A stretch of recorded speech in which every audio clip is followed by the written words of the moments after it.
आषाढी वारी सोहळ्याच्या पार्श्वभूमीवर इंद्रायणी नदीत फेसाळ पाणी दिसून येत असल्याने प्रशासन सतर्क झाले।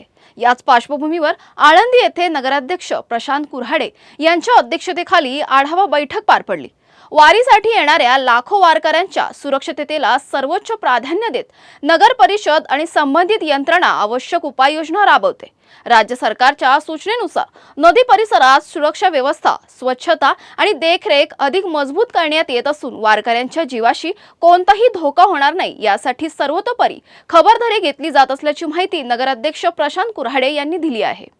येणाऱ्या आषाढी कार्तिकीच्या माध्यमातून 18 तारखेला या ठिकाणी प्रांत साहेब असतील त्यांच्या अध्यक्षतेखाली या ठिकाणी मीटिंग झाली होती आणि त्या मीटिंगचा पण आढावा बैठक 2 तारखेला घेण्यात आलेली होती। दोन्ही मीटिंगच्या अनुषंगाने या ठिकाणी एकच डोळ्यापुढे ध्येय ठेवलेले आहे की येणारा वारकरी हा माऊलीच्या रूपात येणार आहे, त्यामुळे येणाऱ्या वारकऱ्याची सेवा करणं हे पहिलं आद्य कर्तव्य नगरपालिकेच्या माध्यमातून असणार आहे।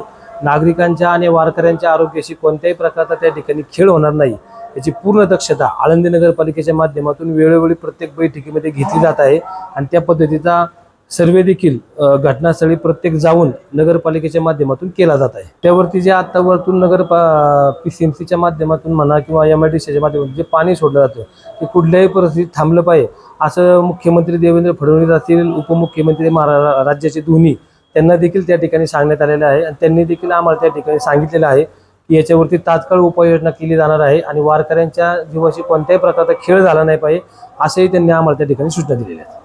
दरम्यान इंद्रायणी नदीतील फेसाळ पाण्याच्या पार्श्वभूमीवर प्रशासन परिस्थितीवर सातत्याने लक्ष ठेवणे, वारकऱ्यांनीही प्रशासनाच्या सूचनांचं पालन करून सुरक्षिततेला प्राधान्य द्यावं असं आवाहन करण्यात आलं आहे।